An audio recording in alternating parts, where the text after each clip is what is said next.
So hello everyone, welcome to IFS. मैं लोकेश आलोने आज आपको आईएफएस ऑफलाइन बेच के ऐसे अचीवर से मिलवाना चाहता हूँ। हम बात करते हैं उमा दत्ता से कि इन्होंने किस तरीके से सीएसआर के एग्ज़ाम में इतनी अच्छी अचीवमेंट हासिल करी है।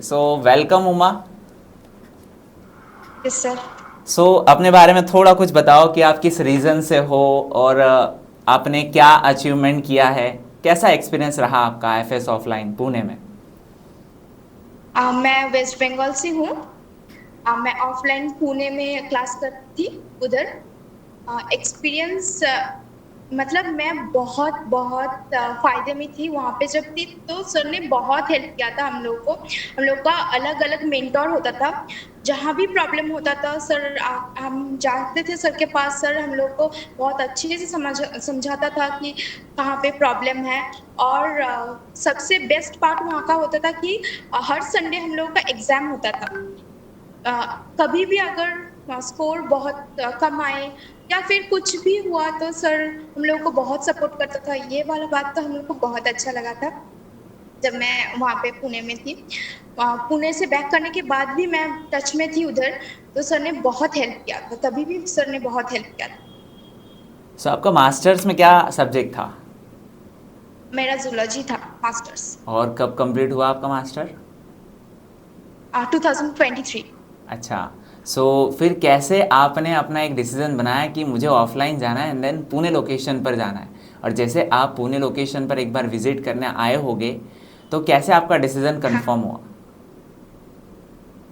मैंने पहले तो मैं यूट्यूब में वीडियो देखी थी कि बहुत सारा वीडियो था, तो वहां से मुझे लगा कि नहीं, मुझको ऑफलाइन ही जाना है और जाके मुझको तैयारी करना है। मैं 6 मंथ की जो कोर्स होता है वहाँ पे वही ली थी। तो मैं जब गई तो उधर देखा कि लाइब्रेरी है। सर लोग बहुत फैसिलिटीज भी देते थे उधर। मतलब एकदम रात के 10 बजे तक वहाँ पे स्टडीज होते थे। और कभी कुछ भी प्रॉब्लम होता था तो सर हम लोग को बहुत सपोर्ट करते थे उधर। बढ़िया। आप जब मास्टर्स में थे तो आपका पहले से ही प्लान था कि मुझे सीएसआर ही करना है, या किसी के थ्रू आपने कनेक्शन बनाया हो और फिर सोचा हो कि चलो आईएफएस ही ज्वाइन करते हैं। नहीं, मेरा तो पहले से ही प्लान था कि मुझको सीएसआर नेट ही करना था। और जब मैं यूट्यूब में ये देखा आईएफएस के बारे में तो मैं बहुत इंस्पायर्ड हुआ, क्योंकि यूट्यूब में ही इतना सारा इंफॉर्मेशन वो लोग मतलब सर लोग पढ़ाते हैं। इसीलिए मैं ऑनलाइन ज्वाइन किया उधर जाके।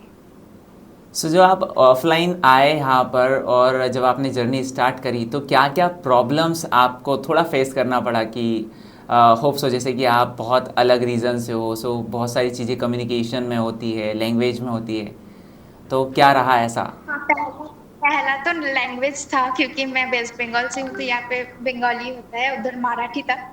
तो थोड़ा प्रॉब्लम होता था, पर समझने में कुछ प्रॉब्लम नहीं होता था, क्योंकि सर लोग हिंदी में समझाते हैं और इंग्लिश में समझाते हैं, इसीलिए समझने में कुछ प्रॉब्लम नहीं होता था। मतलब कम्युनिकेशन गैप नहीं होता था हम लोग का। मेरा मेरा कोई कम्युनिकेशन गैप नहीं था। पर पहले पहले थोड़ा ऐसा लगता था कि हाँ, मैं अकेली हूँ। विद इन 1 वीक सब कुछ एकदम ठीक हो गया था। तब कुछ ऐसा नहीं फील होता था, क्योंकि सर लोग बहुत फ्रेंडली होते हैं उधर। मतलब ऑफलाइन में सर लोग बहुत फ्रेंडली होते हैं। कुछ भी प्रॉब्लम होता है तो हम लोग मैम से भी बात कर सकते हैं, वहाँ पे मैम भी है, मैम से भी बात कर सकते हैं। इसीलिए कुछ प्रॉब्लम ऐसा कुछ नहीं हुआ था मेरा उधर।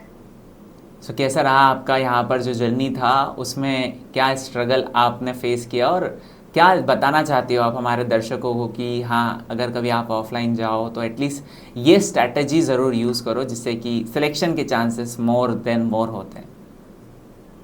हाँ, पहला जो चीज है मैं सबको बताना चाहती हूँ कि सर लोग वहाँ पे एक स्ट्रेटेजी देते हैं कि ऐसे करके सॉल्व करो क्वेश्चन। तो नंबर मतलब हम लोग एक जगह जाके अटक जाते हैं कि 90 परसेंटाइल या फिर 91 परसेंटाइल, उसके ऊपर नहीं उठता है। नंबर उसके ऊपर नहीं जाता है। तो तब सर लोग एक स्ट्रैटेजी देते हैं, वो अलग अलग स्टूडेंट के लिए अलग अलग टाइप का होता है, क्योंकि सर लोग देखते हैं कि हम लोग का कहाँ पे प्रॉब्लम हो रहा है, मतलब ए सेक्शन में प्रॉब्लम है कि बी सेक्शन में कि सी सेक्शन में। वो हम लोग का मेंटर जो होता था सर, वही देख के हम लोग को बताते थे कि तुम्हारी यहाँ पे प्रॉब्लम है तो तुम ये पार्ट अच्छे से करो, या फिर बी पार्ट में ऐसे स्ट्रैटेजी लगाओ। वैसे स्ट्रैटेजी फॉलो करते थे। और जो संडे टेस्ट होता था उसमें अगर कोई अच्छे से कॉन्सेंट्रेट करे तो मुझे तो लगता है हो जाएगा नेट, क्योंकि वहाँ पे सर लोग बहुत एफर्ट देते हैं। मतलब अगर हम लोग 90% देते हैं तो सर लोग 100% हम लोग के ऊपर एफर्ट देते हैं और हम लोग का हो जाता है नेट। सो आप यहाँ पर जब स्ट्रगल कर रही थी उस वक्त पर आपका क्या टाइम शेड्यूल रहा था कि मुझे ये टाइम पर पढ़ना है और ये टाइम पर थोड़ा रिलैक्स करना है? सो मैं थोड़ा सा वो जानना चाहूँगा। हाँ, मैं तो सुबह वहाँ पे 7 बजे से क्लास स्टार्ट होता है। हर क्लास के बाद तो 10 मिनट का ब्रेक होता है।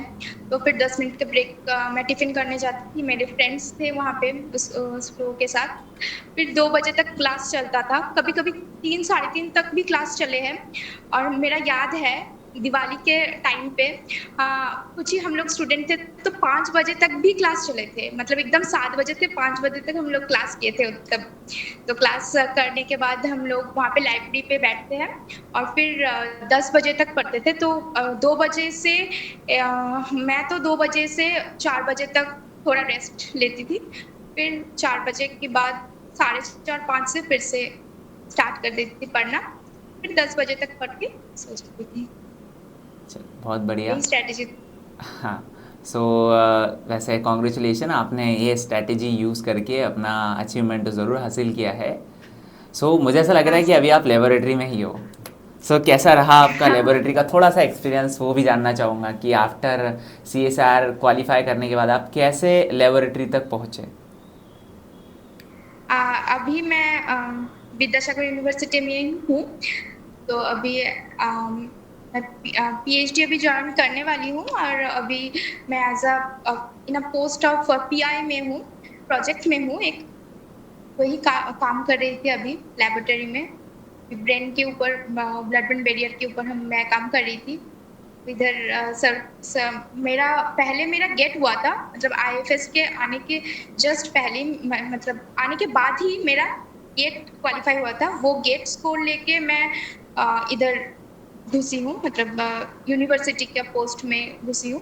और मेरा 2 जगह पे मेरा इंटरव्यू भी आया था, DRDO में इंटरव्यू मैं दी थी गेट के स्कोर के हिसाब से। और IIT में भी मैं दी थी। मेरा ये यहाँ पे हुआ, फिर इधर आ गए। सो बहुत बढ़िया है एक्सपीरियंस लेना कि, और वैसे मुझे ऐसा लगता है कि चलो उमा दत्ता को एटलीस्ट कॉन्फिडेंस था खुद पर कि मेरी स्ट्रेटजी इतनी स्ट्रांग थी और मैंने जो स्ट्रगल किया, जिसके कारण ये चीज़ बहुत ज़रूरी है कि अधिकतर स्टूडेंट्स क्या करते हैं कि मतलब उनका CSR तो क्लियर हो जाता है बट आफ्टर वो सिर्फ इंटरव्यू का वेट करते हैं। मुझे ऐसा लगता है कि कहीं ना कहीं आप कोई ना कोई एक प्रोजेक्ट ज्वाइन ज़रूर कर लो, बिकॉज वो एक्सपीरियंस हम्म। हमारा बहुत काम आता है PhD के दौरान। हाँ, एक्सपीरियंस बहुत काम आता है, क्योंकि मैं बहुत जगह पे इंटरव्यू दी हूँ, इसीलिए वहाँ से मैं एक्सपीरियंस गेन की हूँ। और इंटरव्यू के लिए भी मुझको तो पर्सनली मैं नाम लेना चाहती हूँ, दादा सर ने बहुत हेल्प किया था, क्योंकि मैं दादा सर के पास गई थी और पूछी भी थी कि कैसे इंटरव्यू में कैसे बैठूँ, क्या बोलूँ। बहुत हेल्प किया। सो चलो एक और एक क्वेश्चन ये भी बन जाता है कि आखिरकार क्या स्ट्रैटेजी होती है इंटरव्यू को क्रैक करने की, कि अगर कोई स्टूडेंट चाहे कि वो CSR JRF क्वालिफाई तो हो गया है, आफ्टर वो अगर कभी PhD तक अगर कोई भी प्रोजेक्ट ज्वाइन करना चाहता है तो क्या स्ट्रैटेजी रहनी चाहिए या क्या उन्हें प्रिपेयर करना चाहिए कि इंटरव्यू में अगर हम इतना इतना थोड़ा सा बोल दे सो हमारे चांसेस ज़्यादा हो जाते हैं ऐसा क्लियर होने के? अगर कोई प्रोजेक्ट है तो उसका टॉपिक में, अगर मतलब मेरा सब्जेक्ट से है, जैसे मेरा जूलॉजी है, अगर जूलॉजी है और मेरा स्पेशल पेपर जेनेटिक्स था, तो मैं अगर कोई ऐसा प्रोजेक्ट है कि मॉलिक्यूलर प्रोजेक्ट है, मतलब वैसा कुछ है, तो आपको पहले वो मॉलिक्यूलर का मतलब थोड़ा जो जनरल होता है जेनेटिक्स के बारे में वो पढ़ के जाना है। फिर प्रोजेक्ट रिलेटेड कुछ पार्ट पढ़ के जाना है। और अगर जूलॉजी, बेसिकली जूलॉजी से है, तो थोड़ा जो CSIR में क्वेश्चंस आता है ना, वो पोर्शन एनफ है। मतलब कोई अगर वो CSIR का पूरा पूरा पढ़ ले, 13 का 13 चैप्टर ही पढ़ ले, तो उसके लिए एनफ होता है कि कोई भी इंटरव्यू क्रैक कर ले। चलो बहुत बढ़िया। सो मुझे मैं तो ऐसा एक ये भी क्वेश्चन आपसे पूछना चाहूँगा कि 13 यूनिट थी हमारे सिलेबस में, तो कोई ना कोई तो एक ऐसी हाँ यूनिट होगी जिसमें आप बहुत वीक रहे हो, या ऐसा कभी विचार आया हो कि बस इसको तो छोड़ ही देते हैं। हाँ हाँ, प्लांट फिजियोलॉजी, ऐसे मैं जूलॉजी से हूँ, इसलिए प्लांट मुझको एकदम से नहीं आता था, बट दीपक सर ने इतना अच्छा पढ़ाया था प्लांट, मुझको वो अच्छा लगने लगा था। प्लांट फिजियोलॉजी मतलब बहुत बहुत मैं डरती थी प्लांट फिजियोलॉजी से। चलो बहुत बढ़िया। सो मुझे ऐसा लगता है कि आपके वर्ड शायद होप्स हो कि सारे स्टूडेंट तक ज़रूर पहुंचेंगे, और वो भी अपने हाँ बहुत सारे एफर्ट्स लगाएंगे ज़रूर। एंड देन एक लास्ट क्वेश्चन पूछ कर मैं इस इंटरव्यू को कंप्लीट करूंगा कि आखिरकार जब हम इंटरव्यू देते हैं किसी भी इंस्टीट्यूट में या कहीं भी, सो वहाँ पर कहीं लैंग्वेज का इशू आता है, या फिर जो एज अ प्रेफरेबल लैंग्वेज होती है किसी स्टूडेंट के लिए, लाइक मोस्ट ऑफ नहीं, स्टूडेंट हिंदी को ज़्यादा प्रेफर करते हैं, तो क्या ये कम्युनिकेशन हो सकती है? लैंग्वेज का तो कोई इशू नहीं आता है, क्योंकि अगर मतलब mostly places like DRDO, IIT और फिर बाहर की, इधर तो सब हिंदी में ही बात करते हैं, सर लोग तो हिंदी में ही क्वेश्चन करते थे।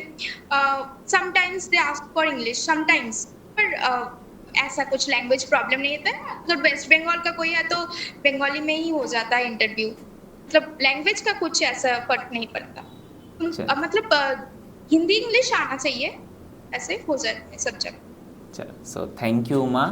आपने बहुत सारे ऐसे वर्ड्स में बहुत सारे, मुझे ऐसा लगता है कि ये जो सारे वीवर्स हैं उनके सारे डाउट्स एटलीस्ट क्लियर हुए होंगे, बिकॉज बहुत सारे वीवर्स ने JRF क्वालिफाइड स्टूडेंट्स के वर्ड्स तो सुने, बट आफ्टर JRF किस तरीके से हम डील करें बहुत सारे प्रोजेक्ट्स के लिए, बहुत सारे PhD के लिए, सो वो चीज़ मुझे ऐसा लगता है कि शायद कुछ ना कुछ तो इनकी क्लियर हुई है। So then thank you everyone, और मुझे उम्मीद है कि उमा के वर्ड्स आपको ज़रूर याद हो गए, एंड देन आप अगले JRF आप ही रहोगे। सो थैंक यू उमा, आपने इतना टाइम निकाला और हमारे व्यूवर्स के लिए ये सारी बातें बोली, सो उसके लिए थैंक यू। थैंक्स। ओके।